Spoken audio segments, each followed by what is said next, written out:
knižky a to som povedal. Neverím, to slúbujú aj mne, ale neverím. A ešte zabudol povedať, že jeho čítajú tak, že jeho knižky až kradnú z knižnice. Ukradli jeho knižku z knižnice. Áno, to som čítala. Zavidela som ti. No, naozaj, to sa mi stalo, a to bola knižka poézie, to ma strašne potešilo. Keď sme mali podpisovku na túto knižku vo Zvolenskej knižnici, tak kamarátka knižničiarka mi hovorí: Ondrík, vieš čo, na tvoju knihu nám ukradli z knižnice, tak pohoršenie a tak one, aj hurá!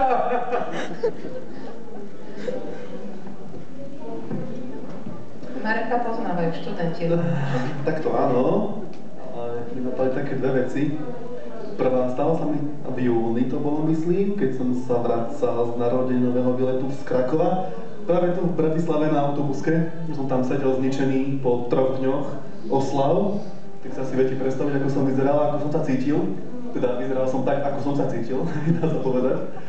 A sadol si ko mne taký pán v okuliaroch a vraví, že nie ste Marek Zákopčan? A to vám bol taký nejaký pán z Krupiny, archivár múzea. Áno, archivár múzea a normálne mi vyťahol potom ešte knižku svoju, že mi ju venoval s podpisom, že mi ju musí prosiť dať, že to je kolega. A druhá vec sa mi spája s tebou a s Ondríkom z tej besedy v Prievidzi. Ak si pamätáte, tam bola taká mamička s dcérou, neviem, koľko má, nejakých 17 alebo nejako tak. Tam som hovoril o zmetkároch. A keď som spomenul potom, že ten Tomáš, tá postava z nich, tak potom stále som, a ty si tá postava, ty si ten Tomáš. A normálny Tomáš sa musel potom podpísať ešte aj do tej knihy návštevu, že áno, bol som tu, že ako postava z knihy. Ja už som nebol ako autor zaujímavý potom. Áno, takže robím slávnych aj ľudí okolo seba. Slávnych my po slovensky. Takže tak. Výborne, ďakujeme. Leka? Takže naša popularita. Mne sa stala taká jedna milá príhoda, keď vyšla moja najnovšia kniha Čerešňa na šľahačku, tak mala som sa stretnúť s mojou dcérou a mali sme ísť vlastne tak trojgeneračne. Moja mamina, so mnou sme cestovali v autobuse. No a ja zrazu som sa tak otočila a ja sa pozerala, vidím, že lebo mladí ľudia veľmi často čítajú teraz v autobusoch. Ak ste si všimli, aspoň v bratislavskej mestskej hromadnej doprave bežne vidíte mladých ľudí s knihami. No a ja som sa tiež tak akože pootočila a zrazu sa pozriem, že mladý človek číta, fajn, hurá, nie, pozriem sa takto bližšie, vidím, že moju knihu.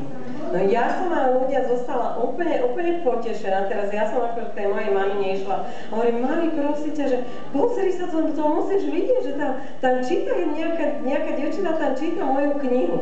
A tak sa lepšie akože otočili obidve, zahľadili sme sa. A to bola moja dcéra. A moja dcéra mi hovorí, že mamina, a bolo si potom tak trošku sklamaná? Hovorím, no veľmi nie, ale tak trošku predsa. Ale naozaj bola vytešená, lebo nám telefonovala hneď, že v mestskej hromadnej doprave čítajú jej knihu. Takže túto príhodu poznám, ona sa hneď chválila aj nám. No, Natka?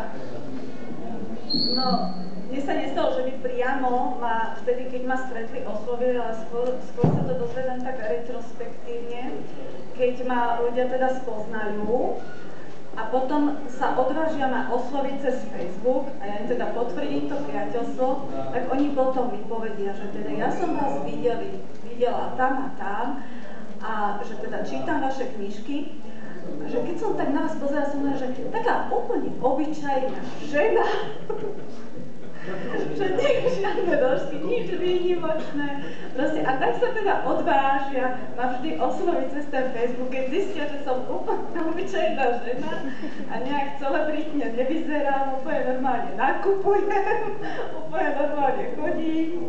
Tak asi tak nejak. Ale keď už o tej vlastne popularite tu spomíname, tak mne nedá nespomenúť jeden citát jednej našej kolegyne, ktorá teda nebudem menovať, lebo nemám volenie, tak aby sa nehnevala. Ale ona to tak múdro napísala, mi raz tiež cez Facebook bolo, že vlastne my, súčasné spisovateľky a spisovatelia, teda, že nie sme až tak výrazne populárni, že prečo? Lebo nerobíme žiadne, že nepretrčame sa na novinách, nerobíme nejaké škandály, že my sme iba múdre. Takže také, že úvodzovka, že iba múdre, takže dievčatá, treba sa pretrčať v novinách. Aspoň nikto nevedel, že sme múdre. Škandály, Marek už začal, hádam, teda nejaké škandály treba pokračovať. No tak ja si myslím, že keby si nejakom, aspoň v tom kimone, keby si sa nám tu pretrčal, či ako sa to volá, ten bol, neviem, aby som to... To pyžamo s opaskom. Alebo s tou šablou tu obnaženým mečom, výborný. No Kristýnka to má jednoduché. Ďakujeme, Natka. Kristýnka to má jednoducho, lebo ju v telke už akože to je televízna hviezda. No, ja už teraz hviezda. nie som hviezda, ale teda ľudia ma spoznávajú, obzvlášť tam u nás na Záhorí, ale nie kvôli knihám, ale kvôli tej telke, takže spoznávajú ma ľudia, ale teda nie je to kvôli knihám. Alebo potom kvôli tej bezservítky ma tiež veľa ľudí spoznalo, napríklad Lenka, keď sme sa minulý rok prvýkrát stretli na biblioteke na Vecku. A bez servítky. A Lenka vtedy na Facebooku nemala žiadnu fotku, ešte ona sa vyšla tak inkognito, že ju nikto nepoznala, ale teda ona mňa potvora poznala, ale sa mi potom prihovorila, takže... Spýtala sa, nemáte servítku? Takže tak. Ďakujem. No, Mirko, to poznáme podľa psa. Vitka? Ja mám zatiaľ len dva zážitky. Jeden, keď som cestovala, čakala som na autobus, prišla ku mne jedna pani z našej dediny a že preboha, ty píšeš knihy? Že aha.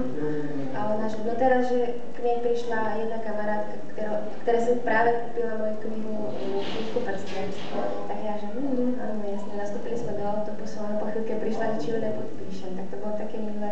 A druhý zážitok, keď som išla pre malú do školy, tá je druháčka, čakala som na ňu a jeden z učiteľov povedal, že a s vami sa ja musím porozprávať. Že bože, čo to dieťa spravilo, tak? Ja, že prečo? Že no však vás už máme vyvesenú v knižnici u nás. A ja, že aha, dobre. Tak to je asi tak zatiaľ všetko.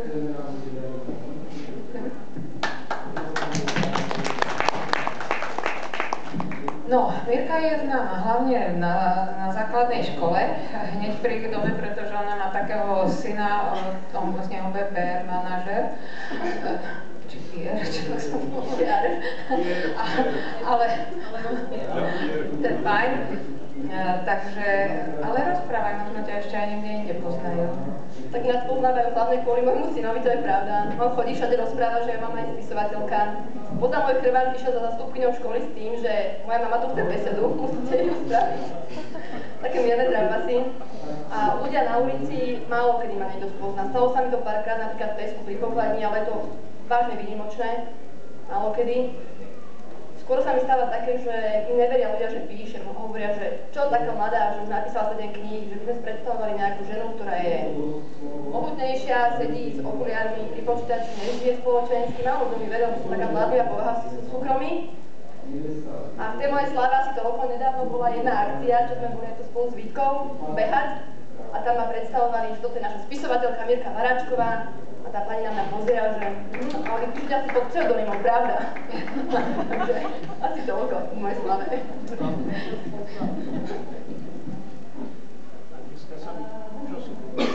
Raz, dva.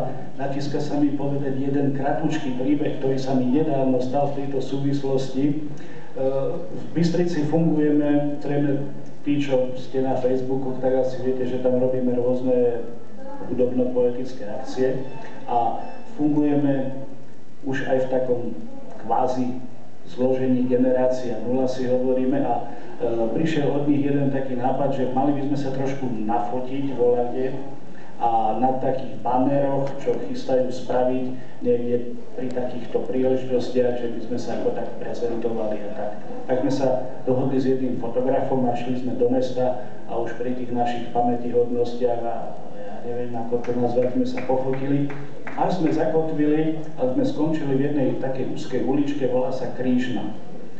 A tam sme teda chceli spraviť tie záverečné fotky. A ako sme sa tam už štilizovali do tých póz, tým fotografom, tak ľudia chodili cez tú uličku, však to bola normálna ulička, až naraz išli traja bezdomovci. Jeden chlap a dve ženy. A ten už zďaleka na mňa kričí: nazdar, nazdar! Ja sa pozerám, či na mňa. A ty ma nepoznáš!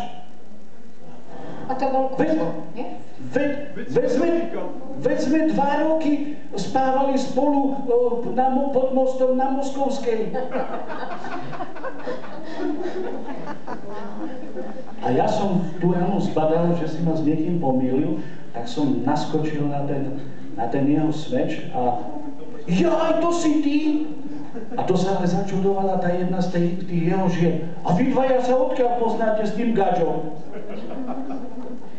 A ten mne vravel: veď som ti vravel, to je ten, čo sme spolu chodili po Fončorte s kontajnery vyberať.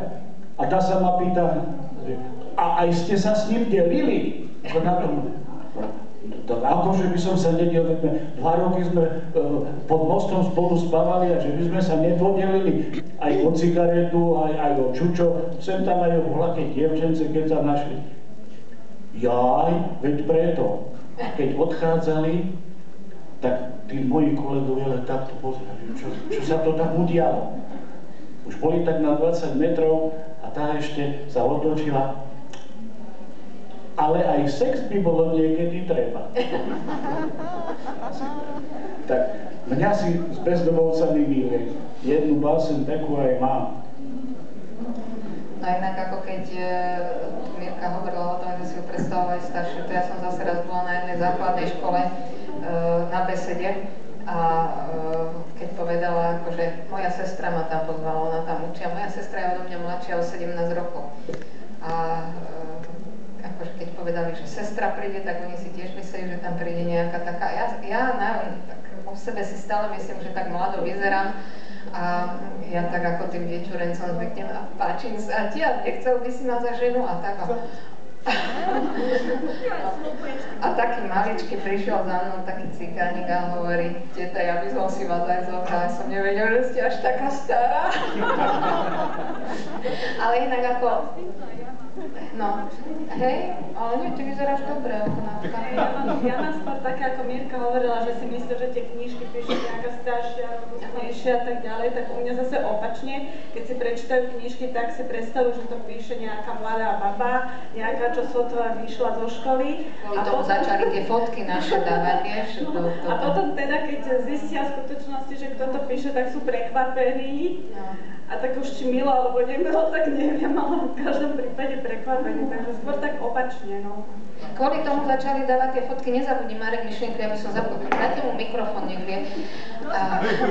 Ale ja som raz bola v knihkupectve u nás a také som si robila také ako zistenie, že ako sa predáva tá moja kniha a to bola prvá kniha, ktorej som mala fotografiu.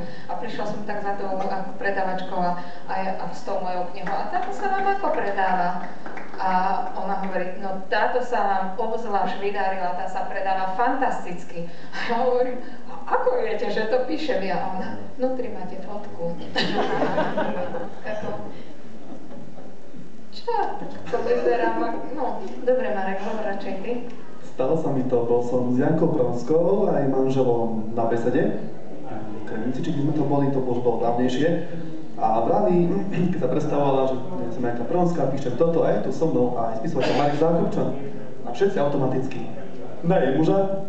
Ale ja som bol ticho, ja som si to užíval, že teda Michal a jej manžel až si považujú za mňa, a on ostal ticho tiež.